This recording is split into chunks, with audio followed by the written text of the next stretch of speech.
আমার খবর। মোমো মিয়া এখন বোলপুরে 21শে জানুয়ারি শুভ উদ্বোধন। ঠিকানা বোলপুর হাই স্কুল ও গার্লস স্কুলের সামনে। স্বাদের ঠিকানা মোমো মিয়া।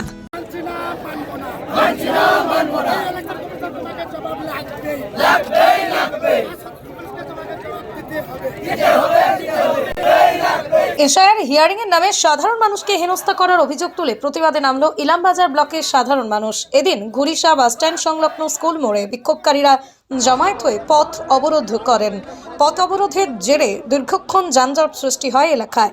পরিস্থিতি নিয়ন্ত্রণে আনতে ঘটনাস্থলে পৌঁছয় বিশাল পুলিশ বাহিনী। বিক্ষোভকারীদের অভিযোগ, প্রথম খসড়া তালিকায় যাদের নাম ছিল তাদেরকেও কেন এশায়ার হিয়ারিং এ নোটিশ পাঠানো হচ্ছে তা স্পষ্ট করা হয়নি। অনেকেই বলেন ভোটার তালিকায় ভুল তথ্য তুলে ধরা হচ্ছে। কারোর বক্তব্য, তাদের বাবার 4 ছেলে থাকলেও নির্বাচন কমিশনের নথিতে 6 সন্তান দেখানো হচ্ছে, যা সম্পূর্ণ বিভ্রান্তিকর। বিক্ষোভকারীদের একাংশের দাবি, যারা প্রকৃত বিদেশী তাদের চিহ্নিত করা হোক, কিন্তু যারা 1941 সাল থেকে এই দেশে বসবাস করছেন তাদের কেন অযথা হয়রানি করা হচ্ছে? এশায়ারের নামে সাধারণ মানুষকে হেনস্থা করা হচ্ছে বলেই তাদের অভিযোগ। ও বিক্ষোভকারীরা স্পষ্ট হুঁশিয়ারি দেন, এইভাবে দিনের পর দিন যদি এশায়ারের নামে সাধারণ মানুষকে হেনস্থা করা হয় তাহলে তারা বৃহত্তর আন্দোলনের পথে যাবেন। দীর্ঘক্ষণ পথ অবরোধ থাকার ফলে যানজট সৃষ্টি হয় ইলামবাজার হাইওয়েতে। ঘটনাস্থলে গিয়ে পৌঁছে ইলামবাজার বিডিও, তাকে ঘিরেও বেশ কিছুক্ষণ বিক্ষোভ দেখাতে শুরু করে বিক্ষোভকারীরা। এরপর বোলপুর এসডিপিওর নেতৃত্বে বিশাল পুলিশ বাহিনীকে পরিস্থিতি নিয়ন্ত্রণে আনার চেষ্টা করে। বিক্ষোভকারীরা কোনোভাবে কর্ণপাত করতে রাজি হননি। এরপরই লাঠিচার্জ শুরু করে পুলিশ। কিছুক্ষণের মধ্যেই হাইওয়ে থেকে অবরোধ সরে যায়। এখন যান চলাচল স্বাভাবিক।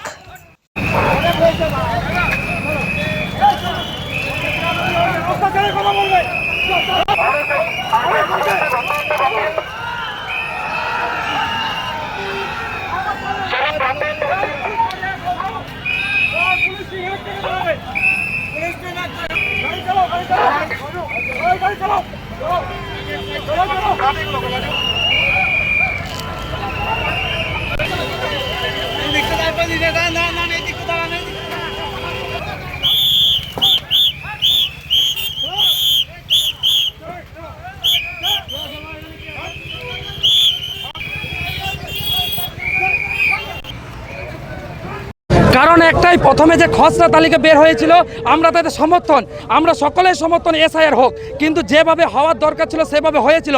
খসড়া তালিকাও বের হয়ে গেল, কিন্তু পরবর্তীতে ইলেকশন কমিশন বলতে যাচ্ছে না এই কাগজ বাদ, এই কাগজ বাদ, 6টার বেশি সন্তান হলে হবে না। এরকম যে দিনের পর দিন যে মানসিকতা নিয়ে ওরা এগোচ্ছে তারই প্রতিবাদ আমাদের মিছিল। আমরা চাই যারা বহিরাগত তারা বেরিয়ে যাক, যারা বাংলাদেশি তারা বেরিয়ে যাক, যারা পাকিস্তানি তারাও বেরিয়ে যাক। কিন্তু আমরা 1931 সাল থেকে আমরা এই ভারতবর্ষে আছি, কিন্তু তারপরেও দিনের পর দিন যে যাচাই হচ্ছে, কাগজ বের করছে, তারই আমরা প্রতিবাদ করছি। আমরা এরকম মানব না। সুস্থ মস্তিষ্ক নিয়ে ভারতবর্ষকে, জনসাধারণকে তাদের ন্যায্য দিয়ার জন্য যদি এসআইআর হয় আমরা মানতে রাজি, কিন্তু এরকম দিনের পর দিন যে অবনতি করছে, সাধারণ মানুষকে কষ্ট দিচ্ছে, এইটার আমরা একবারে বিরোধী। যার কারণে আজকে আমাদের প্রতিবাদ এটাই যে এসআইআর যে প্রথম যে নিয়ম ছিল, খসড়া যে তালিকা ছিল সেটাই গ্রহণ হোক, না হয় এসআইআর বাতিল যাক।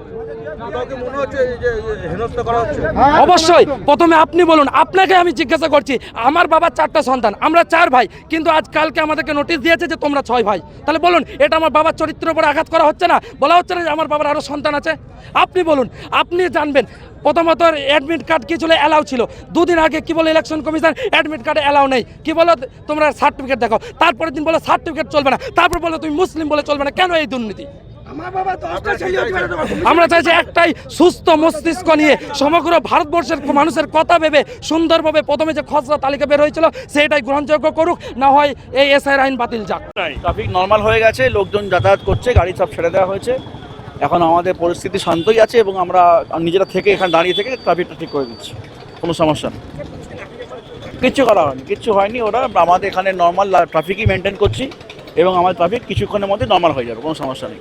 মোমো মিয়া এখন বোলপুরে 21শে জানুয়ারি শুভ উদ্বোধন। ঠিকানা বোলপুর হাই স্কুল ও গার্লস স্কুলের সামনে। স্বাদের ঠিকানা মোমো মিয়া। ধানের সুবাসে মাটির টান, আর সেই টানে V K gold rice. V K gold rice, বাংলার চাল, বাংলার গান। কলেজ গুরুকুল শান্তিনিকেতন। আগত শিক্ষাবর্ষে ভর্তির আবেদন শুরু হয়েছে। প্রথম 100 জনের ভর্তির ক্ষেত্রে বিশেষ ছাড়। গোয়ালপাড়া রোড, দাঁতর, শান্তিনিকেতন। দেখতে চোখ রাখুন আমাদের ফেসবুক ও ইউটিউব চ্যানেলে।